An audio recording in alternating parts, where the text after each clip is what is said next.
Good evening, welcome to నమస్తే తెలంగాణ. నేను మీ ప్రత్యూష. బులెటిన్ల ముందుగా హెడ్లైన్స్. ఎమ్మెల్సీ అభ్యర్థి రాకేష్ రెడ్డికి మద్దతుగా బీఆర్ఎస్ సమావేశాలు. అసెంబ్లీ నియోజకవర్గాల వారీగా దిశానిర్దేశం చేస్తున్న పార్టీ నేతలు. కళ్ళాల్లో ధాన్యం తడిసిపోతున్నా పట్టింపు లేని సర్కార్, వెంటనే కొనుగోలు చేయాలని వినోద్ కుమార్ డిమాండ్. వచ్చే నెల 15న బీసీ జనసభలో చెలో సెక్రటేరియట్, స్థానిక సంస్థల్లో రిజర్వేషన్ల పెంపు కోసం పోరాటం. హైదరాబాద్లో తేలికపాటి నుంచి మోస్తారు వర్షం, పలు జిల్లాలకు వాతావరణ శాఖ యెల్లో అలర్ట్. ఆప్ ముఖ్య నేతలంతా రేపు బీజేపీ ఆఫీస్కి వస్తామన్న కేజ్రీవాల్, ఎవరిని కావాలంటే వారిని మోదీ అరెస్ట్ చేసుకోవచ్చంటూ సవాల్. కాసేపట్లో royal Challengers super Kings match, Bengaluru వేదికగా సెమీస్ బెర్త్ కోసం ఫైట్. ఇక అప్డేట్ చూసి, ఎల్లారెడ్డి మున్సిపల్ చైర్మన్ పై బీఆర్ఎస్ పార్టీ ప్రవేశపెట్టిన అవిశ్వాస తీర్మానం నెగ్గింది. బీఆర్ఎస్ పార్టీలో గెలిచిన చైర్మన్ కుడుముల సత్యం ఎన్నికల తర్వాత కాంగ్రెస్ లో చేరారు. పార్టీ పిటాయించేందుకు బీఆర్ఎస్ లో కౌన్సిలర్లు అవిశ్వాస తీర్మానం పెట్టారు. కుడుముల సత్యంకు ఒక్కరు కూడా మద్దతు ఇవ్వకపోవడంతో బీఆర్ఎస్ పార్టీ పెట్టిన అవిశ్వాసం నెగ్గినట్టు అధికారులు ప్రకటించారు. నూతన మున్సిపల్ చైర్మన్ను రేపు ఎన్నుకోనున్నారు.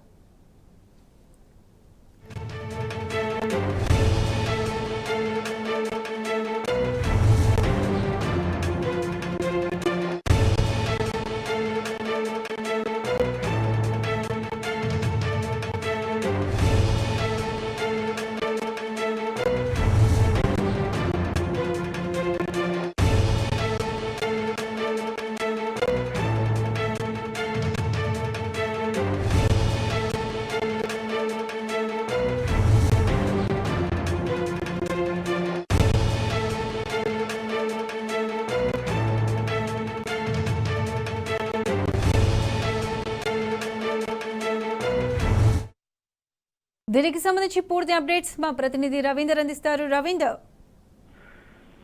ప్రత్యూష, ఎల్లారెడ్డి మున్సిపాలిటీ మళ్ళీ టీఆర్ఎస్ పార్టీ కైవసం చేసుకుంది. ఈ నేపథ్యంలో ఎవరైతే మున్సిపల్ చైర్మన్ గా ఉన్నారో అతను కుడుముల సత్యం కాంగ్రెస్ పార్టీలో ఇటీవల చేరాడు. ఈ నేపథ్యంలో కాంగ్రెస్ పార్టీలో చేరిన నేపథ్యంలో బీఆర్ఎస్ క్యాడర్ ఇవాళ అవిశ్వాసం పెట్టడం జరిగింది. ఈ నేపథ్యంలో అతను కోర్టుకు వెళ్ళాడు. కోర్టుకు వెళ్ళేసి స్టేజ్ తీసుకొచ్చుకునే ప్రయత్నం చేశాడు. ఈ నేపథ్యంలో కోర్టు పూర్తి స్థాయిలో నిరాకరించింది. ఖచ్చితంగా అవిశ్వాసం ఎదుర్కోవాల్సిందని తేల్చి చెప్పడంతో ఇవాళ అవిశ్వాసం ప్రవేశపెట్టింది బీఆర్ఎస్ పార్టీ. ఈ నేపథ్యంలో అవిశ్వాసానికి అతను ఎవరు కూడా మద్దతు ఇవ్వకపోవడంతో భంగపాటు ఎదురైంది. ఇది ఒక గొప్ప హిస్టారికల్ మూమెంట్ అని చెప్పవచ్చు.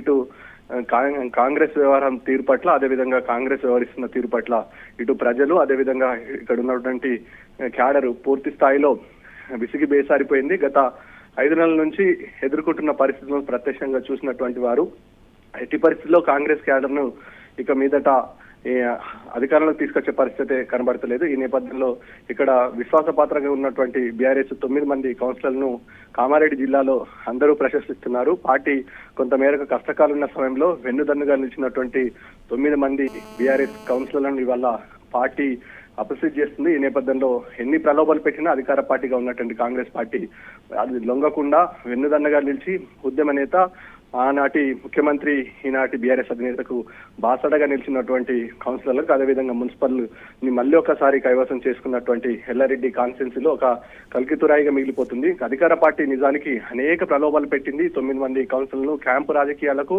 ఇక్కడ ఉన్నటువంటి మదన్ మోహన్, అదేవిధంగా షబ్బీర్ అలీ ఎమ్మెల్యే ఇద్దరు కలిసి వ్యవహరించిన తీరు పట్ల కామారెడ్డి జిల్లాలో ఉన్నటువంటి ప్రజలు అందరూ అబ్జర్వ్ చేశారు. పార్టీ బీఆర్ఎస్ పార్టీ మొదటి నుంచి ఇక్కడ కంచుకోట. ఈ నేపథ్యంలో ఇక్కడ ఉన్నటువంటి కౌన్సిలర్లకు ప్రలోభాలు పెట్టి, అదేవిధంగా ఇక్కడ ఉన్నటువంటి మున్సిపల్ చైర్మన్ ని చేజిక్కించుకునే ప్రయత్నం చేశారు. కానీ ఇక్కడ ఉన్నటువంటి 9 మంది బీఆర్ఎస్ పార్టీకి స్టార్టింగ్ నుంచి కూడా ఏ రోజు కూడా ప్రలోభాలకు లొంగలే. ఈ నేపథ్యంలో కుడుముల సత్యం వ్యవహారం పట్ల ఇటీవలే అనేక ఆరోపణలు వచ్చాయి. ఈ నేపథ్యంలో అతన్ని బీఆర్ఎస్ పార్టీ కొంత మేరకు పక్కకు పెట్టింది. ఈ నేపథ్యంలో అతనికి అత్యంతరం లేక కాంగ్రెస్ పార్టీలో చేరడం జరిగింది. కాంగ్రెస్ పార్టీలో చేరి పదవిని దక్కించుకుందామనే ప్రయత్నం చేస్తుండు. కానీ ఆ పదవి విచిత్రుడు కావడం వల్ల ఇవాళ ఆ పదవిని కోల్పోయిన పరిస్థితి కూడా ఏర్పడుతుంది. ఈ నేపథ్యంలో మొత్తం అటు ఎల్లారెడ్డి నియోజకవర్గంలో ఉన్నటువంటి 9 మంది కౌన్సిలర్లు ఇవాళ బీఆర్ఎస్ పార్టీకి బాసటగా నిలిచి బీఆర్ఎస్ కంచుకోటగా నిలుస్తుందని చెప్పవచ్చు. ఈ నేపథ్యంలో అనేక ప్రలోభాలకు పెట్టింది కాంగ్రెస్ పార్టీ. లొంగకుండా తమ విశ్వాస పాత్రను చూరగొన్న పట్ల ఇక్కడ ఉన్నటువంటి కౌన్సిలర్కు అదేవిధంగా సాధారణ ప్రజలు బీఆర్ఎస్ క్యాడర్ మొత్తం ఎల్లారెడ్డి కాన్ఫరెన్స్ లో ప్రశంసలు వెలువెత్తుతారు. ప్రతిష. Right Ravinder, thank you.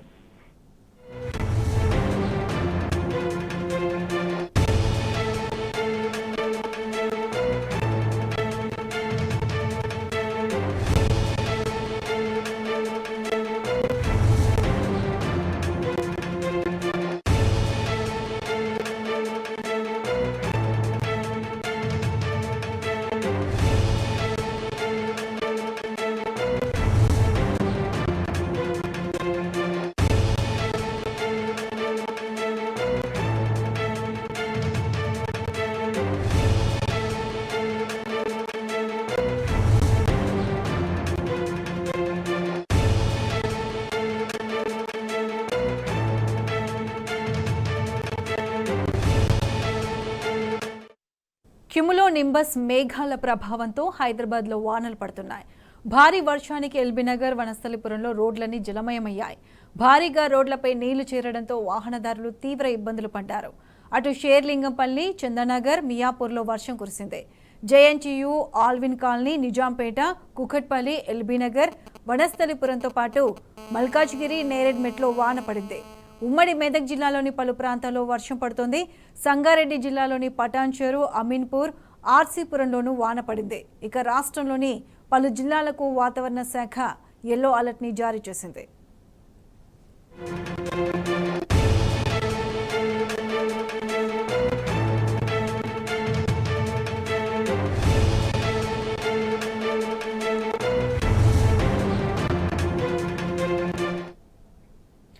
Right, cumulonimbus మేఘాల ప్రభావంతో హైదరాబాద్లో భారీ వర్షాలు పడుతున్నాయి. దీనికి సంబంధించి పూర్తి అప్డేట్స్ మా ప్రతినిధి గణేష్ అందిస్తారు. గణేష్. ప్రత్యూష, హైదరాబాద్ సంబంధించి చూసుకున్నట్టయితే క్యుములోనింబస్ మేఘాల వల్ల చాలా చోట్ల కూడా భారీ వర్షాలు పడడం జరుగుతుంది. గంటకు 30 నుంచి 40 కిలోమీటర్ల వేగంతో ఎదురుగాలులు వీస్తాయని చెప్పిన నేపథ్యంలో అటు ఇబ్రహీంపట్నం మొదలుకుంటే అటు కాప్రా వరకు ఎల్బీనగర్ జోన్ మొత్తంగా కూడా భారీ వర్షపాతం నమోదు కావడం జరిగింది. ఇటు పటాన్ చెరువు నుంచి మొదలుకుంటే చందానగర్, షేర్లింగంపల్లి వరకు కూడా భారీ వర్షపాతం నమోదు కావడం జరిగింది. ఇందులో భాగంగా చూసుకున్నట్టయితే దాదాపు 5 నుంచి 6 సెంటీమీటర్ల వరకు కూడా వర్షపాతం నమోదు కావడం జరిగింది. దీనికి సంబంధించి ఇప్పటికే వాతావరణ శాఖ నుంచి వచ్చిన హెచ్చరికల నేపథ్యంలో కూడా ఎక్కడెక్కడైతే వర్షపాతం నమోదు కావడం జరుగుతుందో అక్కడ ఉన్న అధికారులకు కావచ్చు, ఇప్పటికే జోనల్ కమిషనర్లకు సమాచారాన్ని అందించడం జరిగింది. అక్కడ ఉన్న సిబ్బంది, టీఆర్ఎఫ్ సిబ్బంది కావచ్చు, ఫీల్డ్ లెవెల్లో ఉన్న సిబ్బంది అంతా కూడా అలర్ట్ గా ఉండాలని కూడా ముందస్తుగానే 1-2 గంటల ముందుగానే సమాచారాన్ని అందించడం జరిగింది. అలాగే ముందస్తుగానే చాలా చోట్ల కూడా టీఆర్ఎఫ్ టీంలు అందుబాటులో ఉండడం వల్ల ఎక్కడైతే వర్షపాతంకి సంబంధించి వాటర్ లాగింగ్ పాయింట్స్ ఉన్నాయో వెంటనే ఆ వాటర్ ను కూడా తీసివేయడం జరుగుతుంది. అలాగే చాలా చోట్ల కూడా ఈదురుగాలులు వీస్తున్న నేపథ్యంలో చెట్లు విరిగిపోవడం కావచ్చు, అలాగే కరెంటు పోల్స్ పడిపోతాయి. కాబట్టి ముఖ్యంగా ప్రాణ నష్టం జరగకుండా చర్యలు తీసుకోవాలని కూడా అధికారులకు ఆదేశాలు జారీ చేయడం జరిగింది. అలాగే ఏదైతే ఇంతవరకు ఏదైతే నాలాలకు సంబంధించి పొందుతున్న నేపథ్యంలో నాలాలు కావచ్చు, అలాగే మ్యాన్ హోల్స్ ఎక్కడైతే తీసివేయడం జరుగుతుందో వాటిలో అప్రమత్తంగా ప్రమాదాలు జరగకుండా చర్యలు తీసుకోవాలని కూడా అక్కడ ఒక సిబ్బందిని కావచ్చు, మ్యాన్ హోల్ తీసినప్పుడు ఒక సిబ్బందిని చేయాలని కూడా అధికారులకు ఆదేశాలు ఇవ్వడం జరిగింది. మొత్తంగా 4 సెంటీమీటర్ల వరకే హైదరాబాద్ నాలాలన్నీ కూడా కెపాసిటీ ఉండడం జరిగింది. కానీ 5 నుంచి 6 సెంటీమీటర్ల వర్షపాతం నమోదు కావడంతో రోడ్లు, నాలాలు అన్ని కూడా కంబైన్డ్ గా అంతా కూడా కలిసిపోవడం జరిగింది. కాబట్టి బయటకు వచ్చి ఎవరైతే అవసరం అయితేనే బయటకు రావాలని, ఎక్కడైతే వాటర్ లాగింగ్ పాయింట్స్ ఎక్కడైతే ఉండడం జరిగిందో అక్కడ మాత్రం జాగ్రత్తగా ఉండాలని, అట్లాంటి ప్లేస్ లో మాత్రం అవాయిడ్ చేయాలని కూడా అధికారులు చెప్తున్న నేపథ్యం కనబడుతుంది. కొన్ని చోట్ల అంటే గతంలో ప్రభుత్వం ఎస్ఎన్డిపి పథకాన్ని తీసుకొచ్చిన నేపథ్యంలో దాదాపుగా హైదరాబాద్ నగరంలో 200 లో ఎస్ఎన్డిపి వల్ల అంటే స్టామ్ వాటర్ రేట్స్ వెళ్ళిపోవడం సంబంధించి బీఆర్ఎస్ ప్రభుత్వం తీసుకొచ్చిన స్టామ్ వాటర్ ఎస్ఎన్డిపికి సంబంధించి తీసుకురావడం వల్ల చాలా చోట్ల అంటే దాదాపుగా 200 కాలనీల వరకు కూడా లోతట్టు ప్రాంతాల నుంచి వాటన్నిటి కూడా బయటపడడం జరిగింది. ఇంపాక్ట్ అనేది కూడా ఇప్పుడు కూడా మనం చూసుకుంటాం. చాలా మటుకు లోతట్టు ప్రాంతాల నుంచి కాలనీ ప్రజలందరూ కూడా బయటకు రావడం జరిగింది. ఇంకా శివారు ప్రాంతాల్లో కూడా పనులు అవుతున్న కంప్లీట్ అయితే మాత్రం అక్కడ కూడా వాటర్ లాగింగ్ పాయింట్స్ లేకుండా అవి డైరెక్ట్ గా చెరువులోకి వెళ్ళిపోయే విధంగా కూడా చర్యలు తీసుకోవడం జరుగుతుంది. సో ముఖ్యంగా సాఫ్ట్వేర్ కంపెనీస్ కావచ్చు, మిగతా వారు కావచ్చు 6 గంటలు అవుతున్న నేపథ్యంలో బయటకు వచ్చే టైంలో ఈ వాటర్ లాగింగ్ పాయింట్స్ ఉండడం వరకు వర్షపాతం వస్తున్న నేపథ్యంలో వారందరూ కూడా టైం ను అడ్జస్ట్ చేసుకొని అంటే 6 to 7 కావచ్చు, అంటే ఆల్టర్నేట్ టైం చూసుకొని వారందరూ కూడా బయటకు రావాలని కూడా అధికారులు చెప్తున్న నేపథ్యం. ఎందుకంటే ఒకేసారి అందరూ ఆ టైంకి బయటకు రావడం వల్ల జిహెచ్ఎంసీ సిబ్బంది పనులు చేసుకోకపోవడం, అలాగే వాహనదారులందరూ కూడా బయటకు రావడం వల్ల ఇబ్బందులు తలెత్తుతాయి. కాబట్టి నగరవాసులు కూడా సహకరించాలని మరి చెప్తున్న నేపథ్యం. ఎక్కడైతే ఈ వాటర్ లాగింగ్ పాయింట్స్ కావచ్చు, ఏదైతే పోల్ వేసుకోవడం, చెట్లు పడిపోవడం ఏదైతే సమస్య ఉంటే మాత్రం డిఆర్ఎఫ్ టీమ్ కి సంబంధించిన toll free number control room కి కూడా సమాచారం ఇస్తే అక్కడ వెంటనే వచ్చి వారు అందరూ కూడా తమకు సంబంధించిన హెల్ప్ లైన్ ఇస్తారని చెప్పేసి హెల్ప్ లైన్ కూడా ఏర్పాటు చేయడం జరిగింది. ముఖ్యంగా ఏదైతే పురాతనమైన ఇండ్లు ఉండడం జరిగిందో వాటిలో మాత్రం ఉండద్దు అని చెప్పేసి ఇప్పటికే అధికారులు సూచించడం జరిగింది. నుంచి వెకేట్ చేయాలని కూడా అధికారులు చెప్పిన నేపథ్యం. సో మొత్తంగా దీనికి సంబంధించి కొంచెం నగరవాసులందరూ కూడా అప్రమత్తంగా ఉండాలని, వాటర్ లాగింగ్ పాయింట్స్ ఉంటే మాత్రం ఆ ఏరియాని మాత్రం అవాయిడ్ చేయాలని కూడా అధికారులు చెప్పడం జరుగుతుంది. Right Ganesh, thank you.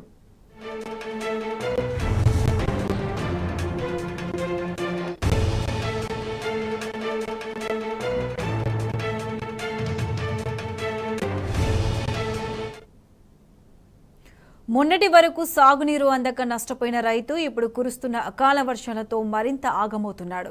Peddapalli జిల్లాలో కురిసిన అకాల వర్షంతో ధాన్యం తడిసిముద్దైంది. దీంతో అన్నదాత లబోదిబోమంటున్నాడు. మంథని, ముత్తారం, రామగిరి మండలాల్లో కొనుగోలు సెంటర్లలోని ధాన్యం మొత్తం తడిసిపోయింది.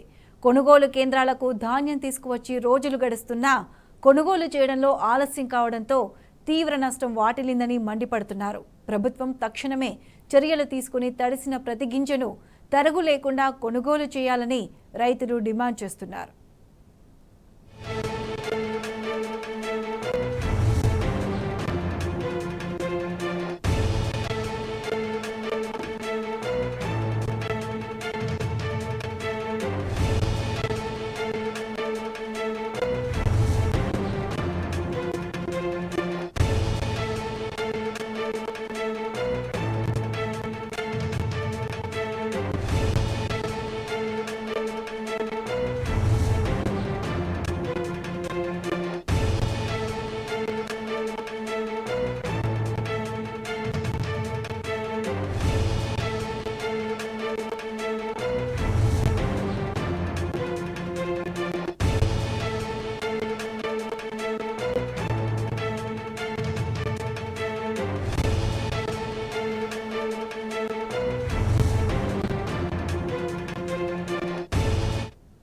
తెలంగాణకు కావాల్సింది అధికార స్వరాలు కాదని ధిక్కార స్వరాలని స్పష్టం చేశారు BRS working president KTR.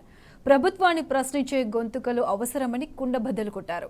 Khammam, Warangal, Nalgonda పట్టభద్రుల ఎమ్మెల్సీ ఉప ఎన్నికల్లో బీఆర్ఎస్ అభ్యర్థి ఏనుగుల రాకేష్ రెడ్డిని గెలిపించాలని ఆయన విజ్ఞప్తి చేశారు. హన్మకొండ జిల్లాలోని ఒక మారుమూల గ్రామంలో సామాన్య రైతు కుటుంబంలో జన్మించిన రాకేష్ రెడ్డి ప్రతిష్టాత్మక బిట్స్ పిలానీలో విద్యాభ్యాసం చేశారని గుర్తు చేశారు. మేనేజ్మెంట్ మరియు ఎకనామిక్స్లో డ్యూయల్ మాస్టర్స్ డిగ్రీ పొందారని తెలిపారు. అద్భుతమైన వాగ్దాటి, పోరాట పటిమ, ప్రజా సమస్యలపై ప్రశ్నించే తత్వం ఆయన సొంతమన్నారు. కేసీఆర్ ఆశీస్సులతో బీఆర్ఎస్ అభ్యర్థిగా బరిలోకి దిగుతున్న రాకేష్ రెడ్డి ఖమ్మం, వరంగల్, నల్లగొండ పట్టభద్రుల ఎమ్మెల్సీ స్థానానికి సరైన చాయిస్ అని స్పష్టం చేశారు. ఈ మేరకు ఈ నెల 27న జరిగే ఎమ్మెల్సీ ఉప ఎన్నికల్లో రాకేష్ రెడ్డికి మొదటి ప్రాధాన్యత ఓటు వేసి గెలిపించాలని ట్విట్టర్ వేదికగా కేటీఆర్ విజ్ఞప్తి చేశారు. సీఎం రేవంత్ రెడ్డి కడుపులో కత్తులు పెట్టుకుని బీసీల గొంతు కోస్తున్నాడని బీసీ జనసభ రాష్ట్ర అధ్యక్షుడు రాజారాం యాదవ్ ఫైర్ అయ్యారు. అధికారంలోకి వచ్చిన 6 నెలలలోపు కులగణన చేసి బీసీ వర్గీకరణ పూర్తి చేస్తామన్న రేవంత్ రెడ్డి మాట తప్పారని మండిపడ్డారు. బీసీ డిక్లరేషన్లో చెప్పినట్టుగానే బీసీల రిజర్వేషన్లు పెంచి స్థానిక సంస్థల ఎన్నికలకు వెళ్లాలని డిమాండ్ చేశారు. లేకుంటే ఆందోళనలు ఉధృతం చేస్తామని హెచ్చరించారు. బీసీలకు 42% రిజర్వేషన్లు ఇవ్వకపోతే సెక్రటేరియట్ ముట్టడిస్తామని హెచ్చరించారు.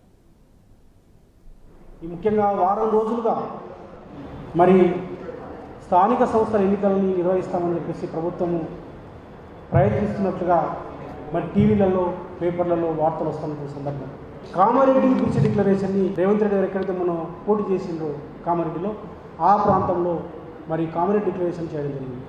వారు ప్రత్యేకంగా కర్ణాటక ముఖ్యమంత్రి అయినటువంటి సిద్ధరామయ్య గారు తీసుకొచ్చి, ఎందుకంటే రేవంత్ రెడ్డి గారు చెప్తే బీసీ సమాజం నమ్మదు కాబట్టి మరి సిద్ధరామయ్య గారిని తీసుకొచ్చి వారి చేత ఈ కామారెడ్డి డిక్లరేషన్ని రేవంత్ రెడ్డి గారు ప్రకటించడం జరిగింది. వారు పిసిసి అధ్యక్షులు హోదాలో ఈ డిక్లరేషన్లో ప్రధానంగా 3 అంశాలు చెప్పడం జరిగింది: రిజర్వేషన్లు, నిధులు, సంక్షేమం. ఈ కామారెడ్డి బీసీ డిక్లరేషన్లో భాగంగా రిజర్వేషన్లు మొదటి అంశంగా చెప్తున్నారు. దాంట్లో కులగణన మొదటి అంశం. కులగణన బీసీ కమిషన్ నివేదిక ఆధారంగా అధికారంలోకి వచ్చిన 6 నెలల్లోపే బీసీల రిజర్వేషన్లు పెంపు. దీంట్లో భాగంగా ప్రస్తుతం ఉన్నటువంటి బీసీ రిజర్వేషన్లని 23 నుంచి 42% పెంచి మున్సిపాలిటీ పంచాయతీ ఎన్నికల్లో కొత్తగా 23,973 మందికి బీసీలకు రాజకీయ ప్రాతినిధ్యం స్థానిక సంస్థల్లో ఇస్తామని చెప్పేసి, అట్లాగే బీసీ రిజర్వేషన్ల ఉపవర్గీకరణ కూడా చేస్తామని చెప్పేసి చాలా స్పష్టంగా వాళ్ళు చెప్పింది. ఇవేవి కూడా అమలు జరగలేదు ఇంతవరకు. మీరు మొదటి అంశమైనటువంటి రిజర్వేషన్లకు తూట్లు పొడిచే కార్యక్రమానికి మీరు తెరలేపిండ్రు. ఇవాళ అవేమి చేయకుండా మీరు స్థానిక సంస్థల ఎన్నికలు నిర్వహిస్తామని చెప్పడం అంటే ఇది బీసీలకు మోసం చేయడం కాదా అని చెప్పేసి ఈ సందర్భంగా నేను అడుగుతా ఉన్నాను. అంటే చాలా స్పష్టంగా మీరు చాలా ప్లాన్గా బీసీ రిజర్వేషన్లు పెంచొద్దని చెప్పేసి ఉద్దేశంతో మీరు కనిపిస్తున్నారు. రాహుల్ గాంధీ గారు ఒకవైపు దేశంలో మొత్తం కులగణన వేసి బీసీల యొక్క జనాభా శాతం అనుగుణంగా బీసీలు ఎంత ఉంటే అంత మేము రిజర్వేషన్ పెంచుతాము, 50% రిజర్వేషన్ ఆ పరిమితిని కూడా ఎత్తేస్తామని చెప్పేసి రాహుల్ గాంధీ ఒకవైపు చెప్తున్నారు. మరి మీరు ఇక్కడ రాష్ట్రంలో మరి కులగణన చేస్తాను అధికారంలోకి వచ్చారు, మీరు ఎందుకు చేస్తున్నారు అంటే మీరు గవర్నర్ తమిళసైతో తెప్పించి అసెంబ్లీలో మీరు ఏం చేశారంటే తూతు మంత్రంగా అసెంబ్లీలో తీర్మానం ప్రవేశపెట్టారు.